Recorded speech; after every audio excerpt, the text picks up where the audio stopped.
Ça y est, c'est le moment, on va créer notre toute première opportunité. Ça se passe avec le bouton bleu en haut à droite. Nom de l'opportunité, pareil, c'est votre organisation. Moi, je conseille, euh, alors il y a deux écoles, soit vous mettez le nom du bien immobilier en question, soit vous faites au contact. Moi, là, dans l'exemple, je vais partir du contact. Je vais mettre. Ou alors on peut faire un mix des deux. Voilà, tout simplement, on peut faire Madame Leslie, elle c'est 3 pièces à Nice. Et comme ça, j'ai d'un côté son nom et aussi son type de besoin. Propriétaire de l'opportunité, c'est toujours moi, ça n'a rien à voir. Stade de l'opportunité, donc là on peut directement ajouter l'opportunité dans une des colonnes. La logique voudrait que on le mette en prospect parce que c'est au tout début, mais là, dans mon cas, je connais déjà la personne, je me suis entretenu avec elle, donc pour moi ce n'est plus un prospect, je suis déjà passé à la phase de qualification du besoin, donc je clique ça. Montant, pareil, c'est très aléatoire. Là, on peut mettre par exemple son budget. Voilà, on sait qu'elle a un budget max de 250 000. Date de clôture, on peut ou pas en mettre. Ça veut dire qu'en gros, ça peut être un projet d'ici fin d'année. Allez, 31 décembre. Et là, voilà, associer cette opportunité à contact. Donc là, il faut aller chercher son contact que j'ai au préalable rentré dans mes contacts ici. La logique voudrait qu'on rentre d'abord le contact. Et voilà, les entreprises, c'est là, si vous avez décidé d'utiliser les entreprises, vous l'ajoutez ici, sinon, non. Sinon, ce n'est pas pertinent. Vous pouvez aussi ajouter un historique d'activité, comme ça, vous tracez exactement les échanges mail avec la personne. Créer. Voilà, vous voyez qu'en fait, l'opportunité apparaît directement dans ma colonne qualification du besoin, et c'est voilà, c'est un format un petit peu billet, et que je peux manuellement passer d'une colonne à une autre. Donc vous avez vu, en fait, c'est juste je clique, je maintiens et je dépose. C'est un glisser-déposer tout simplement. Hyper simple.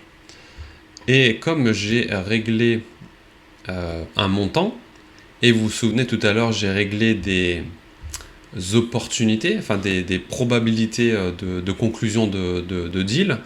Je ne sais pas si vous avez remarqué, mais là il y a une ligne revenu estimé, 37 500. Mais pourquoi il me dit 37 500 alors que là l'opportunité ce serait 250? Parce qu'en fait, là, à ce stade-là, j'avais mis une proba de 15%, si je me rappelle bien. Donc il a considéré que 15% de 250 000. Si j'ai ici compromis signé, bah là j'ai une opportunité qui est à 60%, qui est passée à 150 000. Et en fait, plus j'avance et plus je me dis, bon ben voilà, le dernier notaire, et puis après c'est gagné quoi. Hop, tac tac tac, je reviens ici. Donc ça vous donne aussi un ordre d'idée de vous dire, bah, pour faire une vente, si j'ai un taux de conversion de 10% à partir de mes prospects, ça veut dire qu'il me faut 10 prospects pour une vente. Et donc si j'ai une ambition à faire X milliers d'euros de chiffre d'affaires, et bien, il faut que je remplisse mon pipe commercial de prospects, de leads, etc. Voilà pour la petite info là-dessus. Alors maintenant, comment faire? Vous voyez ici, il n'y a aucune activité planifiée. Je peux ici ajouter des tâches. Alors, une tâche, c'est l'envoi d'un email, un téléphone à passer, un dossier à préparer, peu importe. Ici, vous avez des suggestions. Voilà, envoyer un email, l'appeler, réunion, donc réunion physique, déjeuner avec la personne, ou alors une date d'échéance. Vous pouvez aussi personnaliser quelque chose. Là, à faire, c'est par exemple prépa dossier, plus photo, voilà, par exemple. Vous avez réglage de l'échéance, voilà, il faut que je le fasse d'ici à vendredi midi. Je peux m'ajouter des notes, ne pas oublier mon flash pour les photos. Je peux ajouter un contact, mais là c'est pas très pertinent puisqu'il y a déjà la personne en question. On va quand même le mettre, on ne sait jamais. Hop. Assigner tâche, il n'y a que moi dans l'équipe, donc c'est forcément à moi.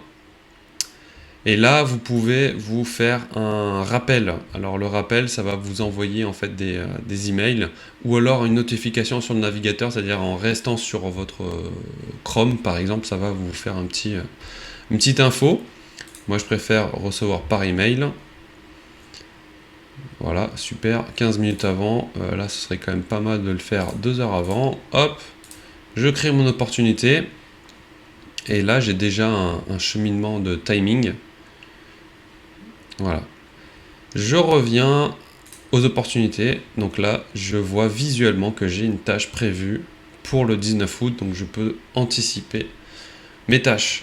Et ça, je peux le faire autant de fois que je veux. Allez, on va faire 5 pièces. 5 pièces à Cannes. Robert, il a de l'argent. Voilà, c'est visite. Montant, il a un montant d'1 million d'euros. C'est à peu près ce que ça vaut. Et il a un objectif de temps. Allez, on va dire pour le 10 octobre, il faudrait que ce soit fait. Par contre, je n'ai pas de... J'ai pas mis son contact, mais je vais mettre le mien. Hop. Voilà, ça c'est pour remplir. Vous avez vu là le revenu estimé qui augmente. Voilà.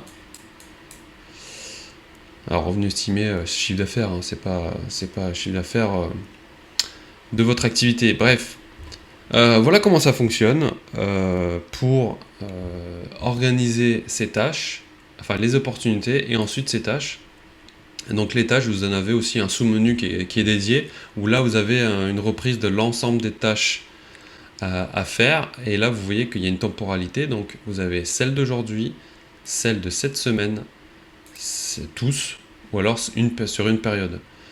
Sachant que voilà, aujourd'hui il m'a mis des anciennes tâches. Là, 14 novembre 2021, ça c'est passé.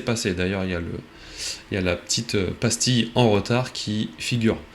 Donc ça c'était des exemples. Par contre, la tâche que j'ai faite là juste avant, qui est pour le 19 août, non, ça c'est autre chose que j'ai faite. Mais en tout cas, dans la semaine, voilà, c'est ça, prépa dossier plus photo, le 19 août. Donc là, ça arrive cette semaine. Ça arrive aujourd'hui. Je m'étais noté ça pour aujourd'hui. Et voilà, vous pouvez aussi fixer la durée, etc.